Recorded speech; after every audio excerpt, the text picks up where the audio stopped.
dan salam sejahtera kepada semua penonton dan juga subscriber. Pada video kali ini, aku nak share dengan korang tentang akan ada pemohon yang gagal dalam iCitra nanti. Akan ada. Tak semua akan lulus. Pasti ada yang akan gagal.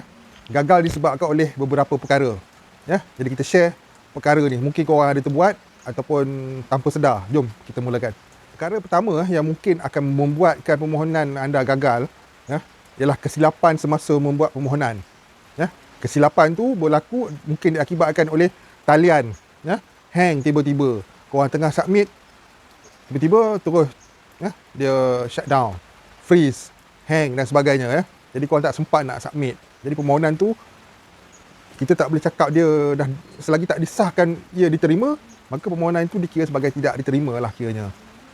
Itu salah satu faktor yang boleh menyebabkan permohonan gagal. Kerana selagi kita tak sempat hantar dan tiada terima kasih dan tiada nama anda dan sebagainya, ia berkemungkinan permohonan itu tidak diterima dengan jelas. Jadi semasa permohonan tu kenalah jelas permohonan tu diterima. Dan korang tekan kepada cetak tu akan keluar paparan dan korang boleh screenshot. Kalau tak nak print pun korang screenshot yang mengesahkan korang punya permohonan tu, nama, nombor kad pengenalan dan jadual pembayaran tu pun dah sedia ada. Serta nombor akaun bank sekali. Maka itu barulah permohonan tu dikategorikan sebagai permohonan yang diterima sepenuhnya. Selain daripada itu juga, ada juga permohonan yang akan gagal sekiranya memasukkan nombor akaun bank yang dah tak aktif. Banyak orang ada akaun bank tapi mereka dah lama tak gunakan akaun bank tersebut. Dan akaun tersebut dikira sebagai akaun yang dormant, akaun yang tidak digunakan. Selepas tahun akaun simpanan tidak digunakan, dia akan menjadi akaun yang dormant. Bila akaun dormant ni, wang dah tak boleh masuk. Transaksi tak boleh dimasukkan selagi pengguna tidak mengaktifkan semula akaun bank tersebut. Jadi kalau ada yang tersilap masuk nombor akaun bank yang dah dormant, maka akan gagal lah permohonan tu. Begitu juga sekiranya memasukkan nombor akaun yang salah. Contoh, Maybank ada 12 digit angka, 12 digit nombor akaun. Salah satu daripada 12 tu korang tersilap. Katakan tersilap ke apa ke dan sebagainya. Ataupun korang masuk nombor akaun baru. Korang tak nak pakai akaun lama dah, nak masuk akaun baru, akaun bank baru dan tersilap. Maka akan gagal lah permohonan tersebut. Selain daripada itu juga yang boleh membuatkan permohonan ni gagal. Tadi tu sebab-sebab yang utama lah. Sebab-sebab sampingan dia, seperti bucket akaun tidak mencukupi, umur dah melebihi 55 tahun.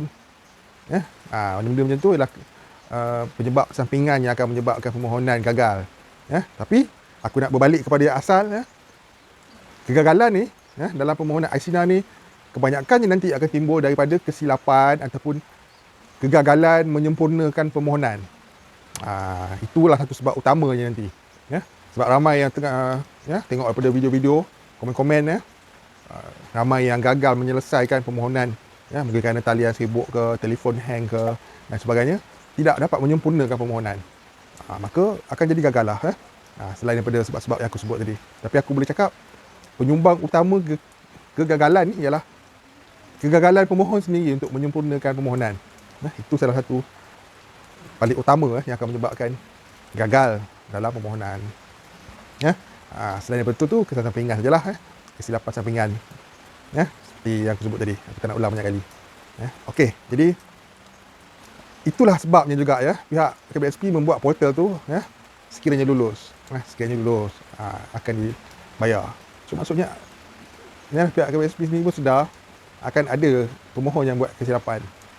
Dalamnya terutama sekali menyempurnakan permohonan. Jadi kalau gagal, boleh buat semula lah kan. Sebab apa? Sebab tempoh permohonannya panjang lagi sampai September. Jadi kalau dah bila semak nanti mendapati gagal, maka boleh buat permohonan sekali lagi. Benda tu tak jadi masalah. Tapi cuma korang dah buang masa lah. Sebab nak kena tunggu lagi, nak buat permohonan baru lagi, makan masa lagi kan. Jadi itulah adanya. Kesimpulannya, akan ada yang gagal dalam keputusan nanti. Jadi aku harap tak ada yang buat silap dalam mengisi permohonan. Dan yang mana ada tidak dapat menyempurnakan permohonan, seperti tak ada keluar terima kasih ataupun tak ada keluar nama korang, itu korang tak perlu risau sangat. Sebab permohonan tu dikira, aku rasa permohonan tu diterima sebab masa iSINA dulu, aku macam tu juga dia freeze. Aku tak sempat nak key in dia punya apa tu? Robot tu, kan? Bukan robot tu. Tapi permohonan tetap diterima. Bayaran pun berjalan, tak ada masalah, kan? Jadi kita consider benda tu okey. Tapi bagaimana dengan yang tengah-tengah nak isi tiba-tiba shutdown dan sebagainya? Permohonan tu dikira sebagai belum sempurna. Jadi dan nak kata apa kita tunggu dan lihat je lah. Mana yang gagal dalam permohonan tu boleh buat permohonan semula. Tu tak jadi masalah. Sekian ringkasan untuk perkara ni. Assalamualaikum, salam sejahtera, salam hormat untuk semua orang. Terima kasih kepada dah subscribe channel ni. Bye bye.